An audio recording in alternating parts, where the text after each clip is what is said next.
जय श्री राम दोस्तों, आप सभी का स्वागत है हमारे यूट्यूब चैनल जिज्ञासु रामाशंकर पर। पहलगाम की घटना के बाद भारत एवं पाकिस्तान के बीच बेहद तनावपूर्ण माहौल है। ऐसा लग रहा है कि कहीं युद्ध न छिड़ जाए। तो आज हम आपके बीच में एक नए टॉपिक के साथ आए हैं, जिसमें हम चर्चा करेंगे कि भारत के पास कितनी सैन्य क्षमता है और पाकिस्तान हमारे समझ कहाँ टिकता है। तो चर्चा का मूल विषय बस यही रहेगा, बस हम फैक्ट्स जारी करेंगे। एक और जानकारी दे देते हैं, भारत सरकार ने सभी न्यूज़ चैनलों को, जिसमें वो सब कुछ शामिल है, एक लेटर जारी किया है और जिसमें कहा है कि कोई भी न्यूज़ चैनल किसी भी सेना की एक्टिविटी को लाइव रिपोर्टिंग नहीं करेगा। तो ये बहुत अच्छा किया है और हम आज सिर्फ फैक्ट्स पर चर्चा करेंगे। कोई लाइव रिपोर्टिंग तो मेरा है नहीं, तो आप बने रहिए और सबसे पहले यूट्यूब चैनल को सब्सक्राइब करिए, वीडियो को लाइक करिए और कमेंट सेक्शन में हमेशा आपका स्वागत रहेगा। तो सबसे पहले जानते हैं कि देश होता क्या है। तो देश बने रहने के लिए दो चीज़ें ज़रूरी है, एक ज़मीन और एक आबादी। बिना ज़मीन और आबादी का देश नहीं होता। सबसे पहले दो चीज़ मूलभूत है, उसके बाद ही वहाँ अपना सरकार और कानून और संप्रभुता होता है। आप एक चीज़ देख लीजिए कि देश जब होता है तो धरती पर होता है। कहीं सुने हैं कि चांद और मंगल पर भी देश होता है? नहीं। तो देश केवल इसी धरती पर है, क्योंकि यहाँ ज़मीन के साथ साथ आबादी है। तो भारत का ज़मीन जो है 32,87,263 स्क्वायर किलोमीटर है, जो कि देश है तो ज़मीन भी है। और पाकिस्तान का ज़मीन लगभग में 7 लाख स्क्वायर किलोमीटर है, यानी यहाँ भी हम पाकिस्तान से 4.5 गुना ज़्यादा है। आबादी जो कि देश के लिए बहुत इंपॉर्टेंट है, तो आबादी हमारा 1.5 अरब है और पाकिस्तान का आबादी करीब 25 करोड़ है, यानी आबादी में भी हम 6 गुना ज़्यादा है। मैं ऐसा इसलिए बोल रहा हूँ कि आपको लगता होगा कि फिर ये ताकत में देश और क्षेत्रफल क्या है। तो मैं आपको समझाने के लिए उदाहरण दे रहा हूँ कि चीन, अमेरिका और रूस, ये 3 अभी महाशक्ति माने जा रहे हैं। तो मैं यहाँ सबसे पहले अमेरिका की बात करूँगा। अमेरिका का क्षेत्रफल लगभग में 96 लाख स्क्वायर किलोमीटर है और आबादी करीब 35 करोड़ है। रूस, जिसका क्षेत्रफल करीब 1.5 करोड़ किलोमीटर है, यानी 1,50,00,000 स्क्वायर किलोमीटर है और उसका आबादी करीब 16-17 करोड़ है, यानी उसका भी क्षेत्रफल खूब है और आबादी भी अच्छा खासा है। चीन, इसका भी क्षेत्रफल 96 लाख स्क्वायर किलोमीटर है और आबादी करीब 1.5 अरब के लगभग में, यानी भारत से हल्का सा कम है। तो इससे आपको पता चल गया होगा, एक पैटर्न देखे होंगे कि जो भी महाशक्ति कहलाते हैं उनके पास ज़मीन भी ज़्यादा होता है और आबादी भी ज़्यादा होता है, यानी अच्छा होता है। ये दोनों बहुत ज़रूरी है। तो जो कि भारत के पास एक सबसे बड़ी चीज़ है वो है आबादी और क्षेत्रफल। दोनों में हम पाकिस्तान से ज़्यादा हैं। इस चीज़ की चर्चा आपको किसी भी न्यूज़ चैनल या यूट्यूबर आपको नहीं बताएंगे। वो सिर्फ राफेल और F-36, 35 और F-16 से ये सब पर चर्चा करेंगे, मगर हम यहाँ इसके अलावा भी चर्चा करते हैं, जो कि मूल चीज़ है। तो ये हुआ हमारा मूल चीज़ कि हम ज़मीन और क्षेत्रफल दोनों में पाकिस्तान से कई गुना ज़्यादा हैं। अब आते हैं ताकत पर। तो भारत के पास एक ऐसी ताकत है जो पाकिस्तान के पास नहीं है, और वो ताकत पाकिस्तान को 15-20 साल में भी मिलने से रहा। तो आप सोचेंगे कि वो ताकत शायद परमाणु बम होगा। नहीं। सबसे पहले मैं बता देता हूँ कि परमाणु बम है कितने देशों के पास। तो परमाणु बम अमेरिका, रूस, ब्रिटेन, फ्रांस, चीन, उत्तर कोरिया, भारत, पाकिस्तान और इजराइल, इन सब के पास परमाणु बम है।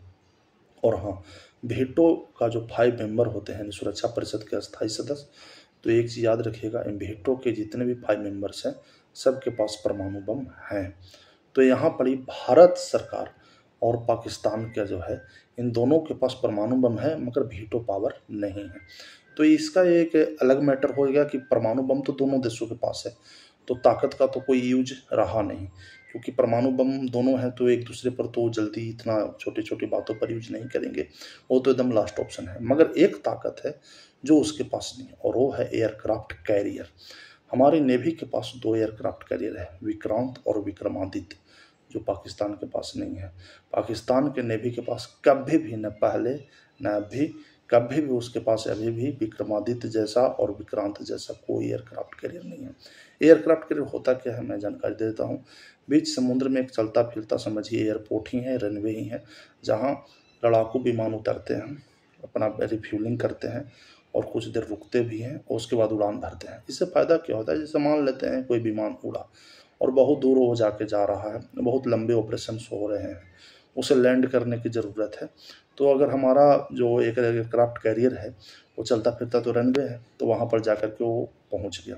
उससे बहुत फ़ायदे होते हैं, और उसके ऐसे फ़ायदे होते हैं कि शायद मैं जानता भी नहीं हूँ, उतना बोल भी नहीं सकता, और ज़रूरी नहीं मरीज़ जान ले कि वो ऐसा चीज़ है वो पाकिस्तान के पास नहीं है। अब आप बोलेंगे उसे खरीदने में, हम पिछली बार बोले थे कि कई मतलब बरसों लग जाते हैं, तो उसे ऐसा प्रोसेस है कि अगर उसे पाकिस्तान कैश में खरीदना भी चाहे तो उसे कम से कम 2-3 अरब डॉलर यानी लगभग करीब 15-20 हज़ार करोड़ रुपया लग जाएगा, और उसका प्रोसेस भी मिनिमम 4-5 साल होता है खरीदने में, और बनाने में तो करीब लगभग में 10-15 साल लग जाता है।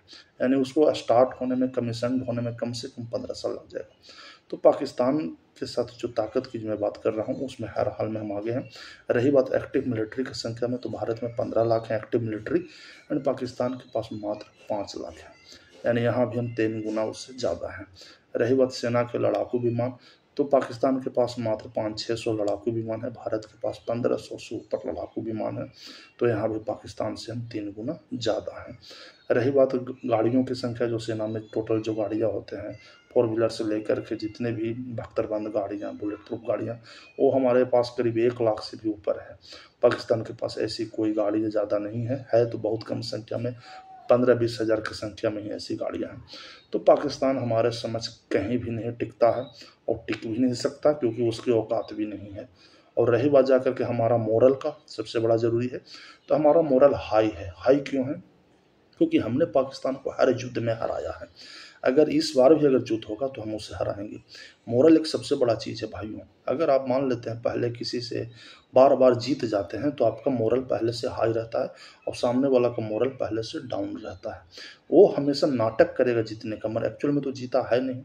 पाकिस्तान भी यही करता है। हमारा मोरल हाई है, हम हर हाल में युद्ध अगर होगा भी तो हम जीत जाएंगे। हमें यहाँ सिर्फ तथ्य रखे हैं, तथ्य हमारे पक्ष में 100 से 100% है, और पाकिस्तान के पक्ष में तथ्य भी उसके सपोर्ट में नहीं है। यानी अगर मान के देखा जाए ताकत का पैमाना पर, तो मैं उसे 100 में मात्र 10 नंबर भी देने में संकोच कर रहा हूँ, और भारत के पास 100 में 100 शक्तियाँ हैं। यानी मेरा देश महान है, दुनिया की सबसे ताकतवर सेना हमारे पास है, भारतीय सेना। समझिए, तो अगर आर्मी को भी देखा जाता है तो दुनिया की नंबर 1 मानी जाती है। मैं एयरफोर्स में भी अपने देश को मैं नंबर 1 मानूंगा, क्योंकि इसने किसी भी युद्ध में भारत को जाके हार का सामना नहीं दिलाया, बल्कि विजय श्री ही दिलाई है। रही बात नेवी फोर्स का, तो मेरा नेवी भी महान है, और वो भी दुनिया के नंबर 1 नेवी में ही है। तो कुल मिला के देखिए, भारत के सामने पाकिस्तान कहीं नहीं ठहरता है। ये बेसिक फैक्ट्स हुए। आप हमारे यूट्यूब चैनल को सब्सक्राइब करें, वीडियो को लाइक करें, कमेंट सेक्शन में हमेशा स्वागत रहेगा। आप सभी से मिलते हैं। जय हिंद, जय श्री राम।